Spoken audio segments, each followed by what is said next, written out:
Hello, everyone. Welcome. I'm Sophie Scardacci, and I'm with C&T Publishing and Creative Spark, and I am here today live with the amazing Candice Grisham. Hey, Candy. Hi, Sophie. It's good to see you. You too. I am lucky enough to get to work with her on lots of projects, specifically the Creative Spark platform.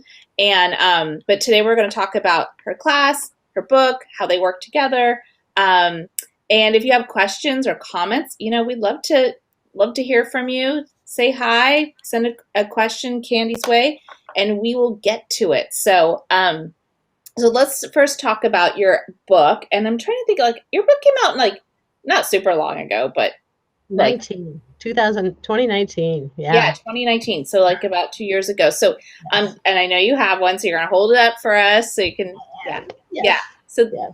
so this is Dresden Quilt Blocks Reimagined. So tell me what the reimagined part is. Well, talk about Dresden and then how it's reimagined. Maybe that's like a two-part question. So What it is. The Dresden block is an old block, and it's a very traditional block. And it usually has curved edges or pointed edges. And my reimagined part was to figure out how to construct them with a sewing machine rather than by hand, and also to figure out multiple different edges and then different ways to lay them out and different fabrics to use and then different piecing within the blocks. And so I kind of came up with multiple, multiple blocks, and they keep coming up with blocks. Every time I teach a class, it seems like somebody has a new block. yeah, no, we were talking like you're like this block became because there was like a mistake or something like someone made a mistake and then suddenly you create something else, which is really Exactly. cool. It's very much a playful block, which I was so surprised at. And people tell me, oh, I can't quit making them, and I'm addicted to making them. And it just goes on and on because there's no end to it. And I think what's cool about these blocks is like, okay, there's these amazing quilt galleries in Candy's book of just like all these, cool Dresdens and, positioned in really interesting ways. But I was lucky enough to receive a Dresden special pillow. You can see it right behind me here from Candy. And that I love it. I love the idea that you can just take it and put it on a pillow. Like Yeah, super like I mean, I know well, to me it's not simple, but it I have a feeling it's very doable. It's a it very is very doable. It and is what a doable for any level. yeah. I'm sorry. Yeah. Yeah, no, and I'm just curious, like, so did you just get a pillow and applique it on, or did you Yes. make the whole? I mean, I No, don't. I bought a white pillowcase cover Yeah, for a whatever size pillow that is, 12, 16-inch pillow. And I had used it's bigger, isn't it? It's like a 16-inch, yeah, 20 no, inch. it's like super, Yes. super So, big. and then I had those wonderful indigo fabrics and did a Dresden plate with those and just applicated onto that pillowcase. And it made a great gift. And it literally, like, when you all tune in, if you see me, it's always behind me. This thing lives right here, and I mean, what a great holiday gift! Like, I just love this idea. Like, you give the whole family Dresden pillow. Pillows. So I Yeah. thought that was amazing to like, oops, my pillow's falling. Okay, so I love that idea of how to use them. And so if you're not maybe ready to take on a whole quilt of it, you could do this in smaller ways. Like what are some of the other smaller projects you can add Dresdens to? The other smaller things, I tell everybody if you do a single one, you can add it to a tote bag. Just cover up a logo on a tote bag. A You can great do a pillow. If you only want to do two or three, you can make like a baby quilt.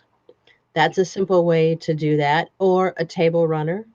Or you could do maybe three or four smaller ones and do a table runner. So it kind of grows from there idea. with however many you want to do. There's no magic number that you have to do or want to do. It's just what you have and available and feel like doing, and when you hit that final project.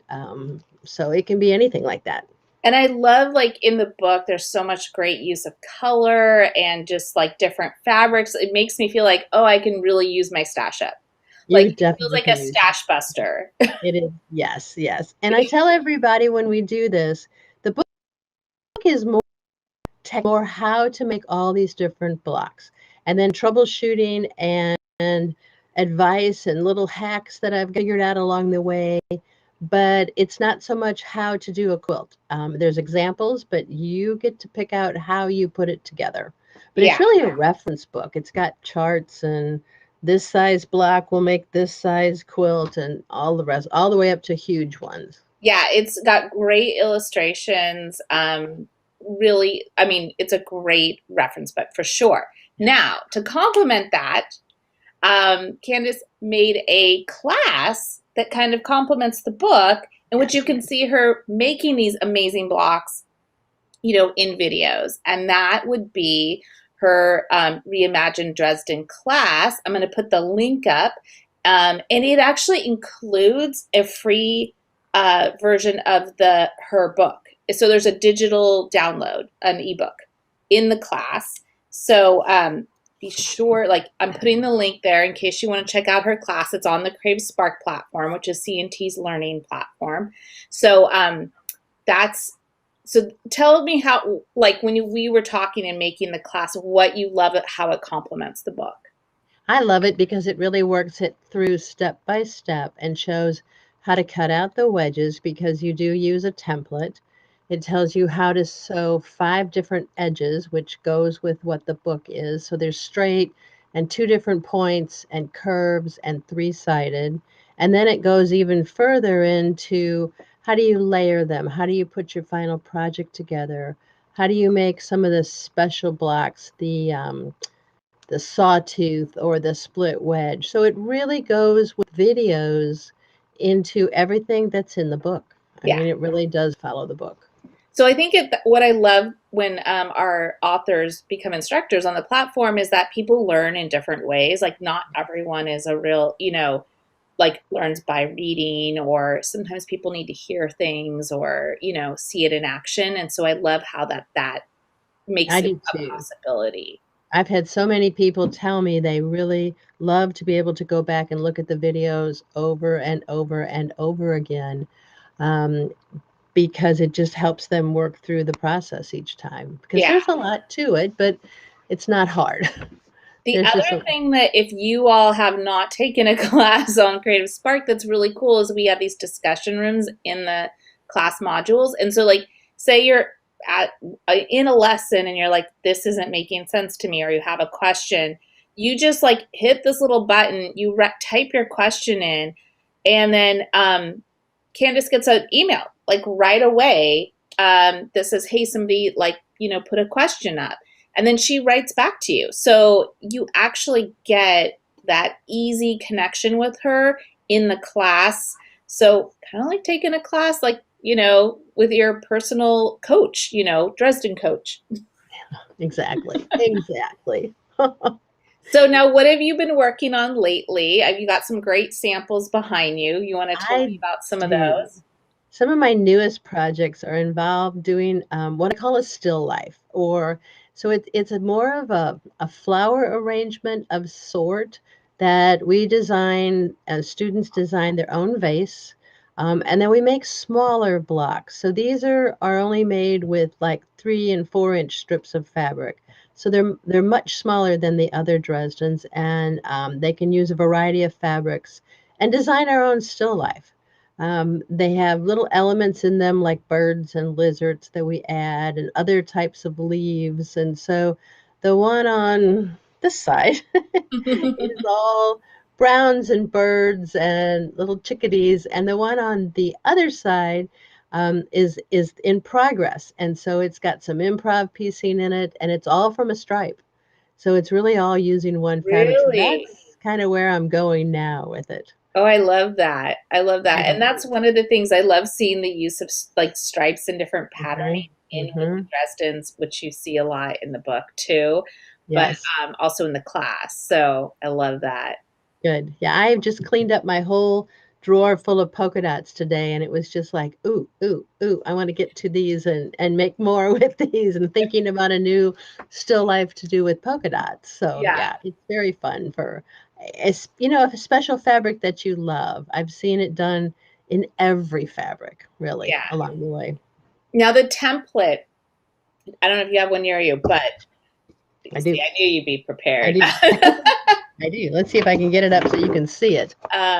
So yeah, so what do you call that type of template? Like if you were to go in a store and you needed to get that. It is a wedge template. And so this one is made by, the one I like is made by Creative Grid, but there's a lot of them out there. This one is an 18 degree. And so you need 20 of these wedges all together to make a circle. But there are multiple wedges on the market and there are different sizes. I'm starting to play with different size wedges. There's a 36 degree that makes only you have to cut out 10. There's a 9 degree, you have to cut out, well, you have to cut out 40. So there's all sorts of different wedges that make a circle, but they have a different look to them when you do them. And I highly suggest getting an acrylic Yes. template, but there is one in the book as Yeah. well. Like if you were in a jam and you Exactly. put And it. what I find with a lot of people doing it is somewhere along the line they've bought one of these templates. They're not always sure what size it is, Yeah. but it's something they tend to have hanging around, and we can adapt to any size. It doesn't matter. So you just Yeah. have to know what it is. Yeah. And that's what I love. Like there's like an adaptation to this project. And it's just Yes. um I get excited every time I watch the videos. Like I'm Well, like, okay, I need I'll be honest, I don't have my wedge template yet. I want one with the circle that comes with the circle, but it maybe I comes with should the worry circle. about that. Yes, it does. And that helps with the centers. It definitely helps with the centers. But there are a lot of things that make circles. But Yeah. yes, the Creative Grid one comes with the circle template that then you can use for your centers Yeah. to make your centers. And it just makes life easy. Yeah. It really And then does. and that's another thing, like so Candace is gonna show you how to like finish that off, like put the Mhm. circle on and everything. So and then do you usually recommend people like hand appliquing them on or do people machine or both where it's kind of They up do both. I tell everybody I have done it every way. I have hand appliqued them. I've done it with an overlock stitch on the machine. I have even fused and glued a few on to get them on there before I quilted it. I do a weird thing. I often quilt the background first because then it's stable, it's done. I don't have to worry about it. And then I add all of the plates and then I quilt those. okay. So it's just a lot more fun to quilt the plates than it is the background. Yeah. Oh, I And like that idea. That so actually gets me kind of inspired to do that because I think that was part of my fear was like how to like I'm not the best like quilter and I like straight line quilting, so you could easily like absolutely. straight line quilt the Yes. back of a Yes. quilt and then add them on. Absolutely. And I've even had a few that I've added on and not gone back and quilted the plates for several months. And Okay. they were fine because they were sewn down. Yeah. That's So awesome. yeah. Yeah. Oh, So cool. it's Hey, very if anyone has playful. any questions, you should ask them because we'll probably only have a couple more minutes of getting to talk Dresden chat. Um, but again, you can get Candy's book on CT Pubs. I put that link up there if you want a physical copy of the book. We also sell an ebook on that site. And then more exciting is her amazing class on Crave Spark, and that actually includes an ebook in it, which is Yes. like a really good value. Plus, you have access to Candy for asking questions when you need help along the way. So yeah, so last chance, you got to get your questions in because there's like a little time lapse, so I have to make sure they come in before I shut it off. But anything else you want to share, chat about, or things you're excited about? I'm just amazed how I've been doing this now for several years and I still love playing with these. Yeah, I find them kind of playful and exciting and freeing, and that's what people seem to enjoy about it. So yeah. I hope they'll take the class. Yeah. I think so too. And again, like you didn't see my pillow at the beginning, you'll have to replay. But I have this beautiful pillow she sent me, and it's just a simple pillow. You can get it at your local store, and you can just hand applique right on. It's Yeah. amazing.